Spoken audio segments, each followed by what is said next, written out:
I believe it was possible that she was down around $100,000 or around 28% because the market fell 5%. I saw this video from Abundantly Erica last month. It came out October 20th, 2025. And currently I'm recording this on November 28th, 2025. And I wondered, why didn't she release an update video for this month? So I went through her video last month, and I'm pretty sure I know the reason why. Stay tuned for the entire video because you're definitely not going to want to miss these drawdowns. Hey there. Hey girl. An account update. Oh yeah. So, Yeah. last time I updated you on my account was like around September 24th, something like September 22nd, I think it was. And I said I would come back on October 22nd. It's October 20th. I have time today, so I'm doing it today. Well, currently it's November 28th and we haven't gotten that update, so I'm wondering, where is it? But yeah, so here we are. Just a general account overview. All right, 31.67%. Wow. When I opened the account, put 100K in. I didn't trade it too much then. If you guys remember, I didn't really start trading until February, and then I made more deposits. Look at these drawdowns though. You can see that here she was lagging all the benchmarks. Then here again, she was lagging all the benchmarks. And then in October, she was pulling ahead, but you'll see that it doesn't last long. Drawdowns like these, it immediately tells me that for me, it's not a viable strategy. There's just way too much variability. And if we get even a 10% pullback, this entire account could potentially blow up. So we're now at 31% return. Wow. Happy. I always try to beat SPY. Otherwise, what's the point in doing this? Okay. So. Right. What's the point of doing this? So let's remember that. 31.67. And then I just wanted to address something about people saying that certain options traders are manipulating their account values by depositing funds in and taking them out. Like, if any. Is she referring to me there where I made a comment about options with Ryan where he was manipulating his account balance? I think so. Showing you this page here, it's pretty difficult to manipulate what this is. Right, but again, Ryan wasn't showing that. He was just showing his total account value. He wasn't showing his value versus net contributions. The highest this account got was 361. So it's like on a day that ASTS and IonQ were like flying really high. And they've since pulled back. So now we are at 349. Okay. So we're going to go over and check out some of the trades. Is this interesting or what?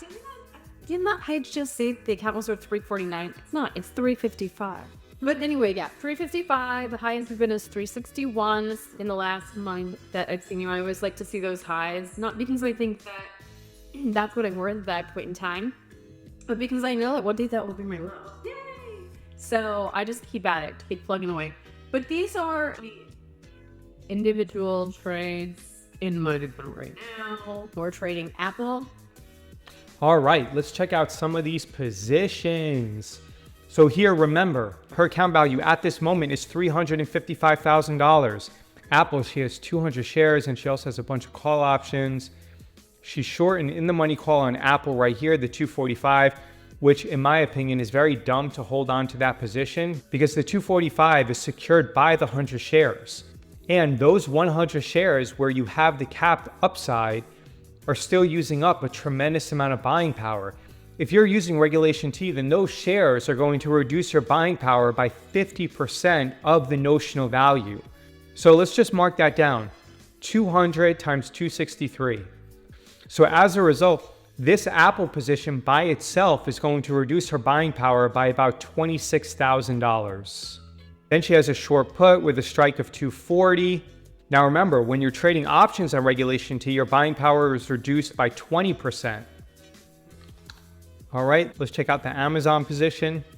Amazon, she has 400 shares. The market value is $86,278. Let's see what Amazon fell to back during this low point.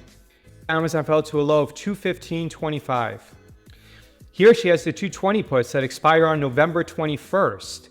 But on November 21st, the high point of Amazon was 217.91, so 218. and the low point was 215.25. So that 220 put option was in the money. Either she took assignment or she had to extend duration. But this position right here was problematic because it expired in the money. Either way, this position is using up a decent amount of buying power. But this is a position that you definitely should ask her about. What did she do with it? Did she roll it forward in time and extend duration?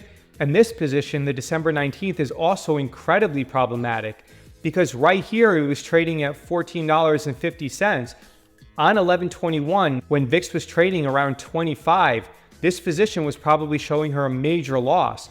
But in addition to the loss, this position was also using up a tremendous amount of buying power. Now, I'm not going to go through every single position, but these call options right here were also going to show her a major loss on November 21st. And remember, when a trade is showing a major loss, it decreases your available buying power and it can easily force you into a margin call. Today, October 20th, wow. I have another account that I doubled because of my ASTS holdings. I would love to subpoena all her trading statements, and I'll get into that more later in this video. But let's go through ASTS. She has 700 shares. Here it's trading at 85.34. So currently the market value is 59,738. That means that the buying power requirement for this is going to be around $30,000. Currently, ASTS is trading at 56.24. That means at this specific moment, she's showing a loss of $20,000 from where they were when she created this video. But here's the worst part. Let's go back to when the market only pulled back by 5%. In this situation on November 21st, ASTS hit a low of $49.31. Let's just call it $50.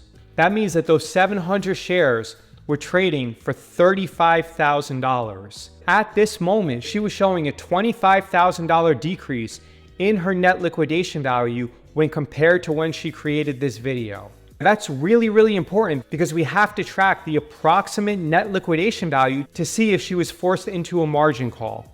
So the approximate net liquidation value, if we look at the Amazon positions, they were showing her a loss plus a loss on these calls. Let's approximate and say that that decreased her net liquidation value by 10,000, and then the ASTS shares decreased it by about 25,000. So that means that we're decreasing the original net liquidation value by about $35,000.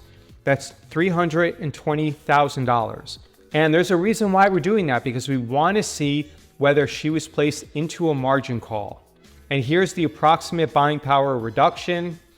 So you can see that we're already up to $150,000 in buying power reduction, and her approximate net liquidation value is around $320,000.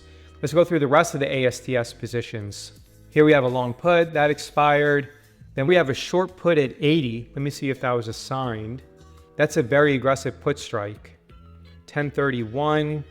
Interesting. So here on October 31st, ASTS closed at $80.27. I don't know if she held it until expiration, but let's give her the benefit of the doubt and say that that trade expired worthless. Then we have the 105s, the 60s, the 90s. And here she's long some calls, 1, 3, 2, 1. So that's 7. Right now, let's take a look at this $90 618. Is trading for about $8.80. And she bought it for $18. So she's showing a loss of about $1,000. Let's look at the 618 100, where it looks like she paid about $25 each for them. The 618 100 is trading for about $7.25, even though she paid $25 for it. So she's taking a loss there of about $5,400. Here, the 110s, the 1.5 2027. Let's check those out. Those are currently trading for about $13. She paid about $29.50. So it's trading for about 40 to 45% of what she paid for it. So those are also showing a major loss. Here's the problem. It's all about buying power. And when you buy long-dated leaps and think that the market is only going to go up, and then the market pulls back by only 5%. Imagine if it pulled back by 20%. This type of portfolio, in my opinion, is 100% gambling. I don't believe that there is any possibility for a portfolio using this type of strategy to be profitable long term. Remember, on 11/21, ASTS fell to about $50. So to approximate the NLV, let's approximate what the losses are on these trades. Now, we can't do all of them because I don't want this video to be 3 hours, but let's just approximate it. Let's take these positions, the 90, the 100, and the 110. She has 6 of them. So I would approximate that this fell down to about $6. Maybe this one fell down to about $7. That would mean if this fell down to $6, that the market value would be about $1,800. That means a change of about $5,500. Here, let's say it's about a $2,000 loss. We're looking at about a $7,500 change. And then here for the 110, I would say that this got down to about $10. She has 2 of them. So that would mean it would be trading at about $2,000. So that would be a $4,000 change. So in total, we can approximate that this decreased her net asset value by about $11,500. Let's mark that down. A lot of leaps. So I've been trading leaps on these, but I might cash it out and sell it for a loss at the end of the year for a tax loss harvesting. We're gonna see what happens. Costco. People say I don't share my losses. This has been in here forever, guys. There's criticism sometimes. It might be like, you must not share your losses. Look at this Costco leaps, guys. It's at negative $9,000. This one is not working out for me.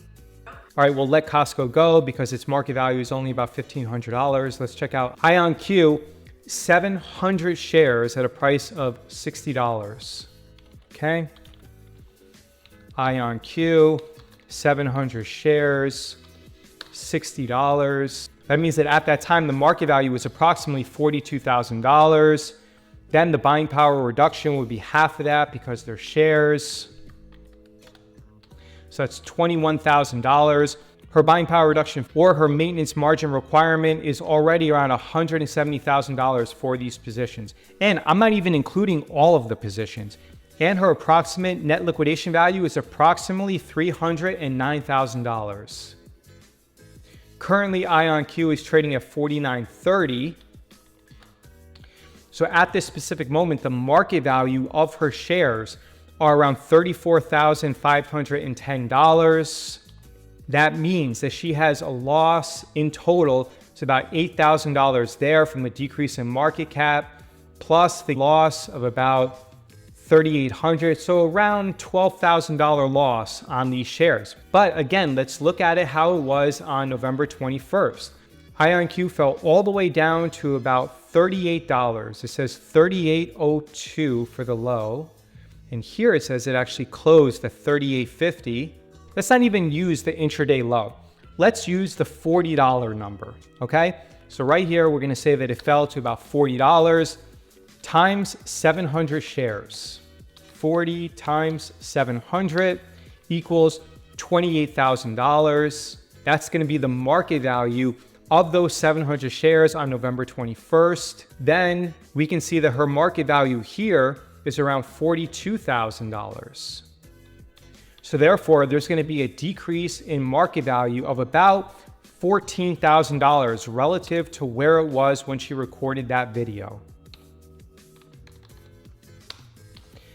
The approximate net liquidation value here is about $294,500. Let's look at these positions.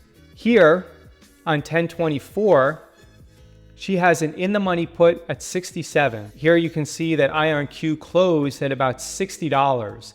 So my gut feeling is that she was assigned these shares at $60. For this position, it's going to get a little bit tricky. Let's just say that she took a loss of $700. Then she was assigned 100 shares at 60. That means $6,000. Her buying power is then going to be reduced by 50% of that, which is going to be $3,000.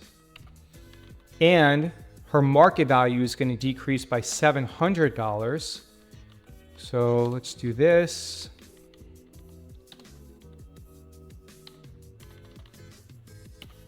assigned 100 shares at 60. Now remember, we have to take into account these assignments at that $40 price point, okay? So this is something that is really important.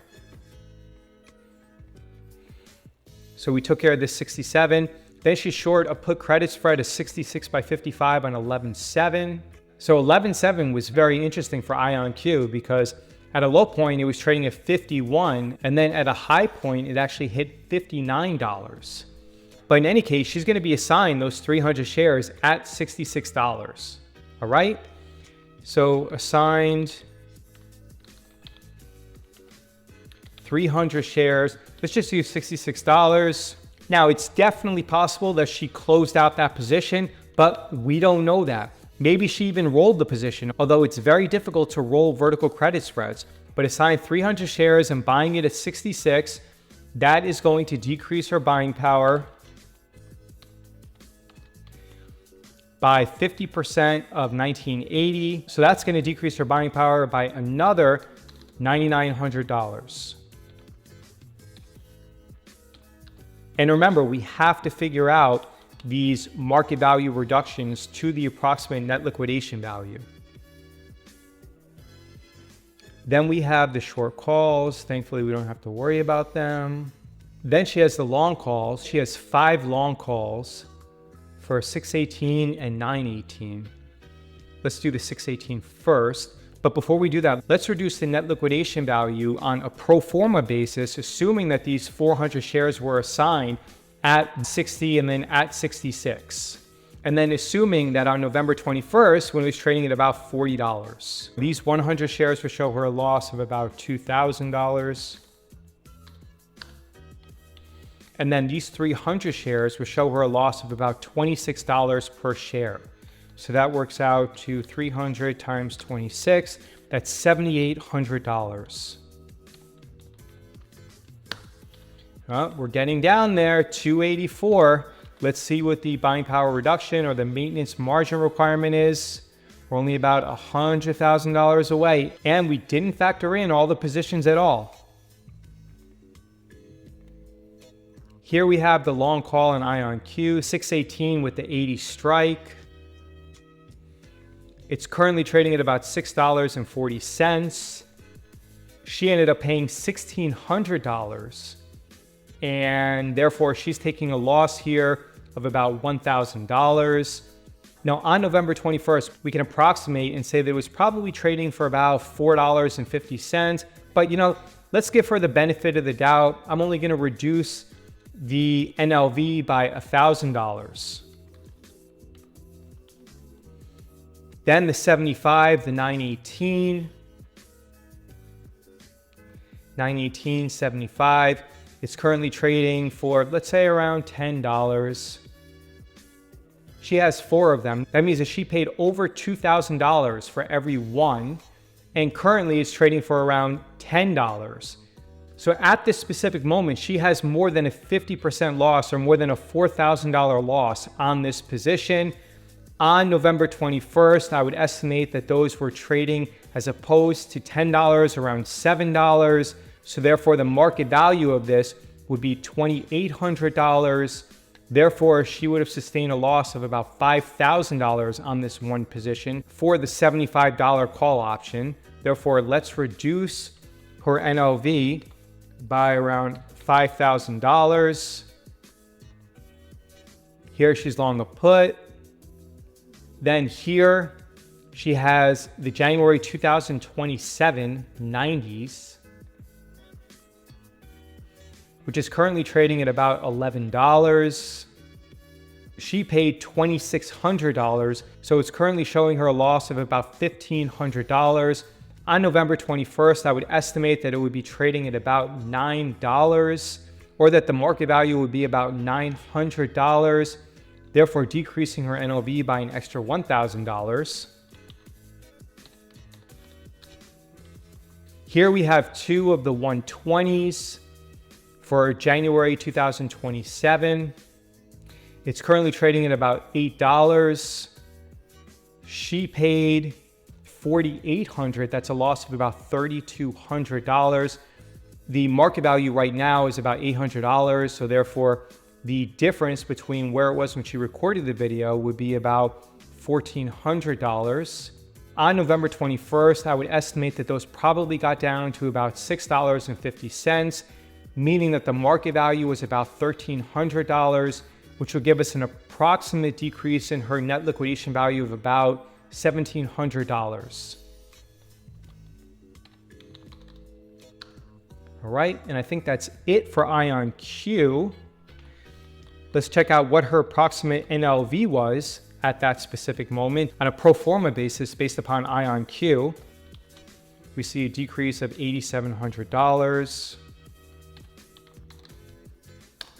Boom. So 275, and then her margin requirement is $183,000. Oh man, here we're at 275.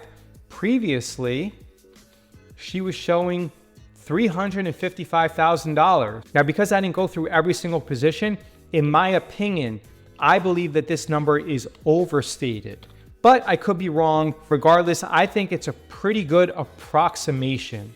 Based upon just those 4 or 5 positions, she is already down around $80,000 in this account.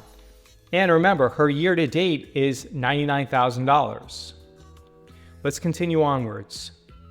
Let's check out Palantir. She has 330 shares.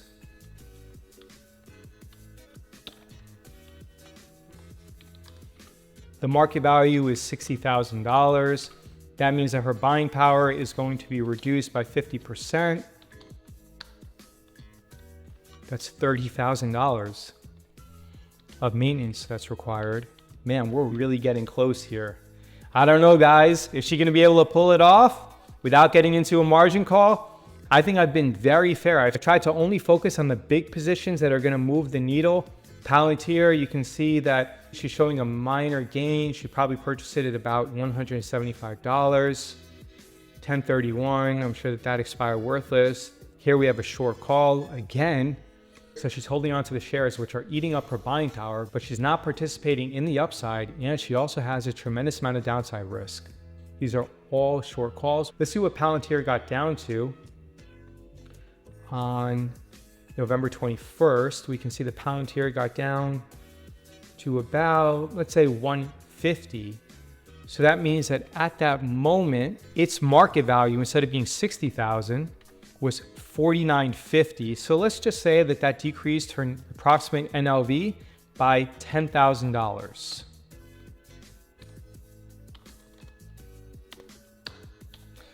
So she's at 265,000 approximate NLV, and her maintenance margin requirements are about $213,000.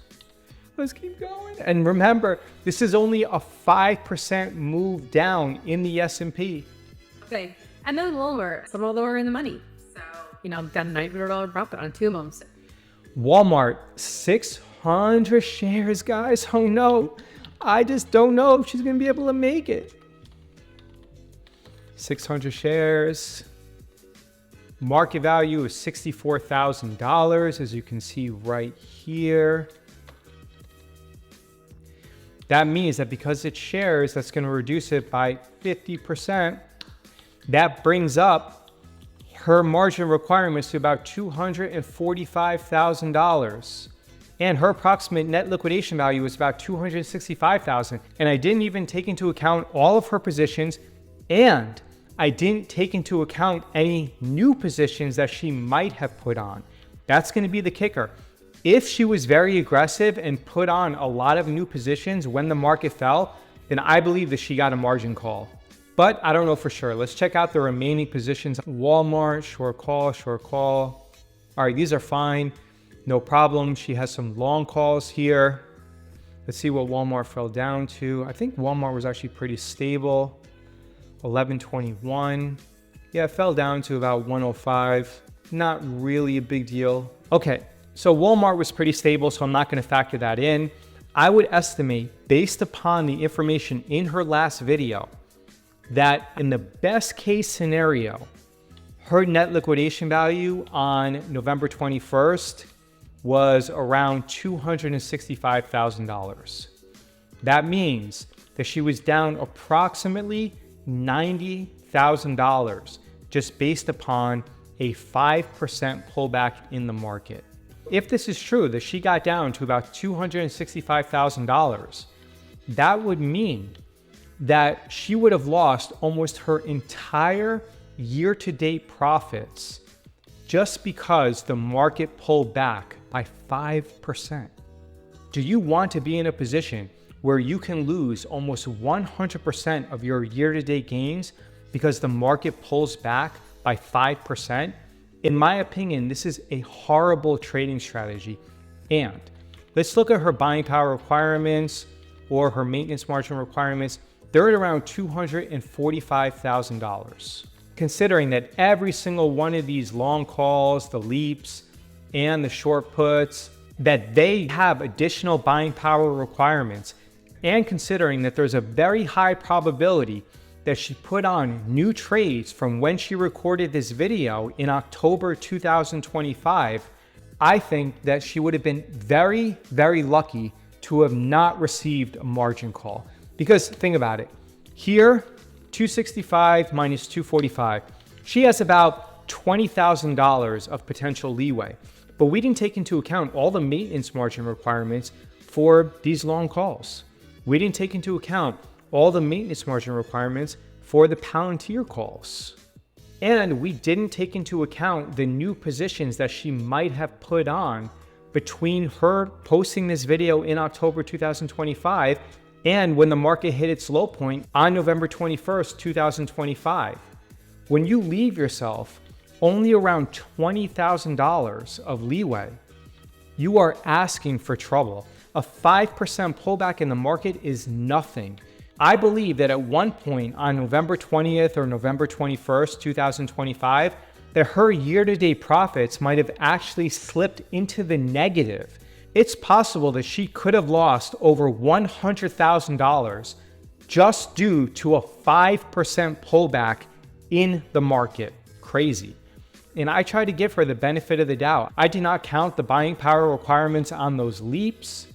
And I also don't know what new position she put on from when she recorded this video until November 21st, 2025. So again, I believe it was possible that she was down around $100,000 or around 28% because the market fell 5%. Let that sink in for a second. I think it's possible that she was down around $100,000 of 355, which I believe is about 28%, because the market fell around 5%. Let's go through the comments and see what she has to say. One, no, I made $43,000 in this account. I have 8 accounts I trade. This month I crossed 100K in profits. Why on earth would anyone need to trade 8 accounts? It doesn't make any sense to me at all. Contracts were usually profitable this month. Well, if we look at the spreadsheet, we can see that apparently owning leaps contracts when the market falls by 5% and then you potentially losing 28%, it definitely wasn't profitable for you in that particular situation. Then this book of millionaire mentorship discovery is really funny to me, considering that I believe this is where she lives. A building built in 1926. Let's check out what the comments are. Wow, what a great month, Erica. Congratulations. I wish I would have bought ASTS leaps along with you. My covered calls on it blew so far past the strike price, it was crazy.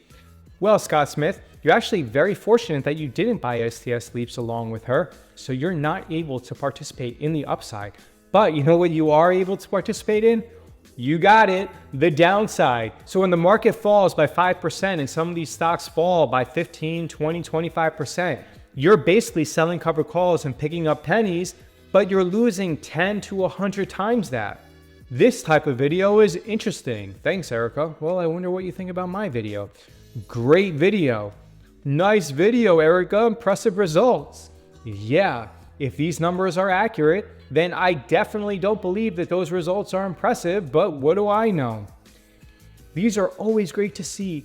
Lots of little lesson nuggets in your monthly trading account summary videos. I also trade ASTS and IonQ and was surprised to see that you are doing leaps on them since they're not gold standard proven track record companies that would otherwise be on your master list. Oh my God, this commenter, you need to start a YouTube channel because in my opinion, you are more knowledgeable in not making self-destructive and degenerate trades like Erica has. How long are you holding the leaps for? All sorts of time frames. Sometimes only a day, sometimes a year. Hey Erica, thanks for sharing. I'm learning so much from your channel. Also, is it realistic to pull down 3K per week on an 85 to 119K account? The 3K per week is too aggressive in my opinion, at least you're being honest. 3K per week, definitely too aggressive. This person wants to make about 10% a month. I would tell them to go take a hike because they're better off buying lottery tickets.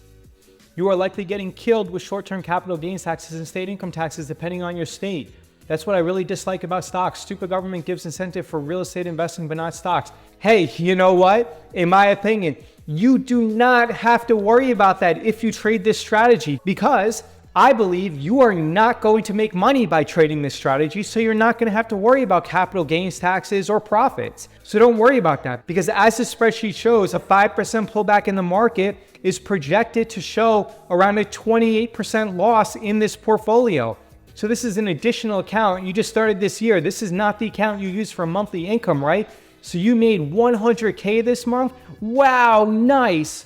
All anyone needs to know at this point about how much I make is it's over 45K a month. Oh, wow. Well, you know, that is actionable. This account is up 105K since February. This account made 43K this month. That's not a part of the 45K I make in my not public accounts. All of this, you're putting definitive numbers there. Eric, I hate to say it, but this stuff is actionable. Oh no, you better get those subpoenas ready. So I would highly recommend that if you're interested in trading this strategy, that you ask Erica about these specific trades and about these numbers and ask her to show you her account statement for the month of November. Because I want to see what those trades are that she made in early November. And I also want to see whether she was forced into a margin call. Now, in my opinion, I believe that Erica is a compulsive liar. And I also believe that she's not going to tell you the truth. And why do I say that? Why do I think that Erica is a compulsive liar? Well, because I had some prior experience with her where someone asked me about her. And then within a minute, she somehow commented about that. She said this to me. Yeah, you have clear copyright infringements left, right, and center. You're not legally allowed to post this guy's photo. He owns the copyright to that. You don't. He also owns all the copyrights to his footage, which you regularly sample.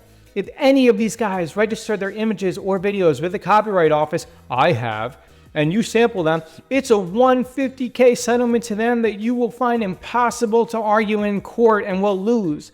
Without copyright registration, you'll owe about 80K per image or video clip use. In my former career, I worked in image licensing. Well, I wonder also about that where she says in my former career, because if you go to this website, this is etc. Creative. You can see that she's still listed as the principal agent, even though I believe she said in one of her other videos that she's been able to retire. In my opinion, I believe that the only reason why she's been able to become financially stable is because she has an audience of inexperienced traders who are paying her money to learn a strategy that I believe is going to blow up their accounts and substantially underperform the market. But let's go back to what she wrote in her original comment on my YouTube video. In my former career, I worked in image licensing and we sued all the time for this. We always won. Basically telling me, oh my God, David, you best be careful because I will sue you. How? We always won. Boy, you best be careful. You don't want to mess with me. You should really take all of these down. People who mess with my copyrighted videos and photos learn the hard way.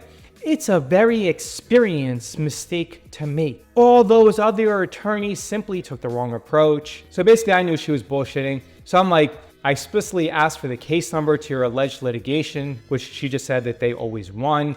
Why are you unable to provide that? Is it because you're lying? You claim that you won all the time. So again, send me one case number so I can review the docket. Also, I want to be 100% clear. I searched the online court system for Cook County, Illinois, and I didn't see anything for her or her company. I searched it. Now, the online court system is not 100% comprehensive, but I would estimate the probability that she sued anyone for a copyright infringement is probably around 10 to 20%. Anyway, she said, we always settle. In fact, we're bound by NDAs not to reveal anything as part of the settlement agreement. That's common. Well, Erica, let me educate you about something. When you litigate, you have something called litigation privilege. That means that even if you sign a non-disclosure in your settlement agreement, you still have litigation privilege because those filings are in the public domain. They're in the public record. So you could definitely 100% give me at least one case number and you're not going to be violating your NDA. But again, the probability that she's bullshitting me here is close to 100%. We're bound by NDAs. Again, that doesn't apply due to litigation privilege. Copyright cases are so strong, they rarely go to court. Ask your attorney. Okay, I'll show you a few filings later on in this video. Then I wrote, LOL, you're such a lying, pathetic degenerate. You claim to have won every case. And now you're claiming to be bound by an NDA. Ha ha ha. And then she said, you know that anyone you make a videos about, you help. Man, this is like the third or fourth typo that she's had. Someone were asking me to pay them $3,000 to $5,000 in order to learn their strategy. I would hope that they would be able to write, and more importantly, I would hope that if the market pulled back by around 5%, that their portfolio might not drop by about 28%. But hey, what do I know? They get more followers because they have more eyes on them. Anytime someone has tried to make bad press about me, I've just gotten more clients from them talking about me. The worst thing that can happen to anyone online is that everyone stops talking about them. All publicity is good publicity, as they say. And I responded back, I just want to litigate with you. This video has gotten extremely long, but let me say, I've reviewed a bunch of her videos and she should really be worried. She has a lot of actionable statements in there, a lot. But I hear she knows a really good lawyer, which she's probably gonna need because she posted this about me on X. Someone sent this to me in August. I see this guy on YouTube picking on other traders all the time. He samples their videos. He posts their portraits in his videos. He's been sued for defamation and claims he wins. He's simply a jackass. Yes. Let me be 100% clear. I have been sued for defamation numerous times.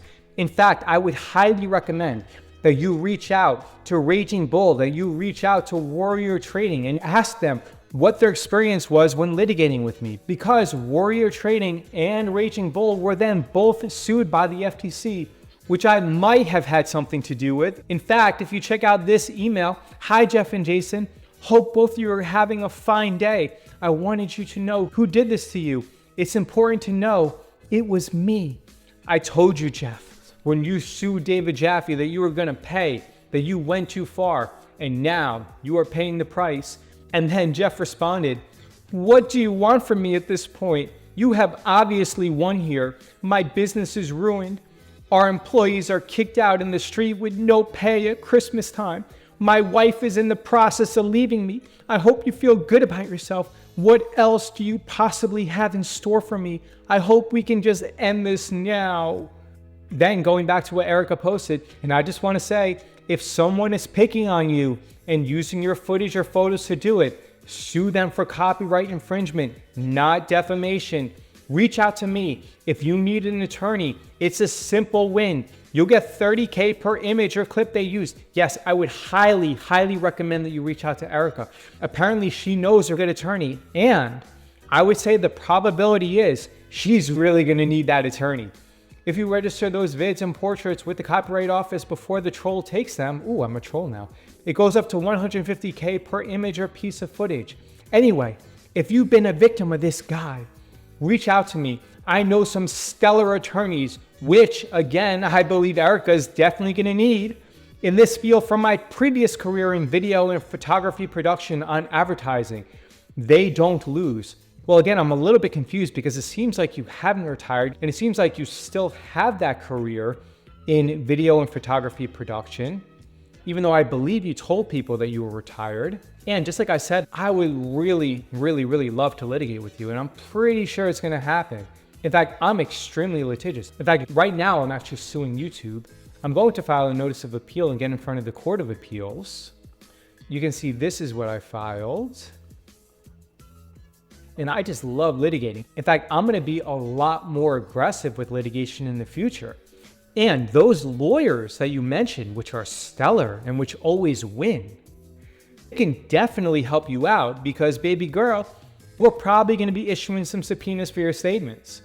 Just like we did with Warrior Trading, and then they begged the judge for a protective order. We hit them with a subpoena. And then without meeting and conferring, Warrior Trading filed their motion for a protective order on June 9, 2021. Warrior Trading's motion for a protective order is entirely devoid of an attorney declaration or other statements of good faith. The subpoena is narrowly tailored to omit issues surrounding prior litigation and only seeks relevant information regarding the FTC's believed inquiry and investigation into Warrior Trading. Warrior's motion for a protective order should be denied because there was no meet and confer. This subpoena was reasonably calculated to lead to the discovery of admissible evidence. And their requests for a protective order are lacking in merit. Mr. Jaffe is expected to testify that part of his reason for stating that Warrior Trading had a criminal element was because their former COO and co-founder, Jeffrey Fortis, pleaded guilty to lewd acts with a minor. That is true. He was actually charged with raping a child, and he pled guilty to 2 counts of lewd conduct. And then, Erica, these people who sued me, I'm sure they also thought that they had stellar attorneys. They end up begging to settle. When we say, I will be serving this subpoena on Google tomorrow, see file copy attached, but instead of the August 2nd date, I will set compliance for August 16th. I will also CC you on correspondence with Google if when they contact me. Also, can you update me on the Deutsche Bank subpoena? Yeah, they actually played some games on the DB subpoena. We subpoenaed Deutsche Bank, they objected to it, then Deutsche Bank released the results to the opposing counsel, and then opposing counsel dragged their heels on giving us discovery. After we told them that we were issuing a subpoena to Google, they responded, I called to say that I'm revising the settlement agreement and sending it over to you tonight.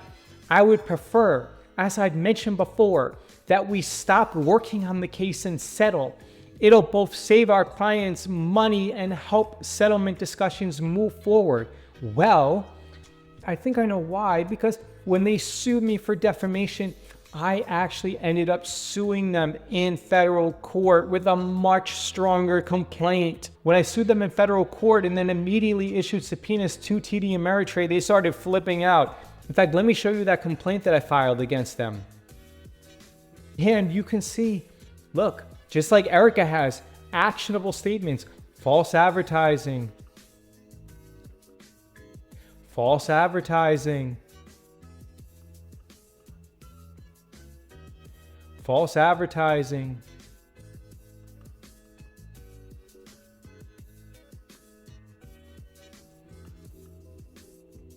So 4-count complaint. And then, as you can see, when we issued subpoenas, they ran to the judge for a protective order. But unfortunately, their protective order was denied for failing to comply with the discovery procedures. So my gut feeling is that is why they were begging to settle in this case. But you know what, Erica? I am so happy for you that you know stellar attorneys, because in my opinion, you are definitely going to need them.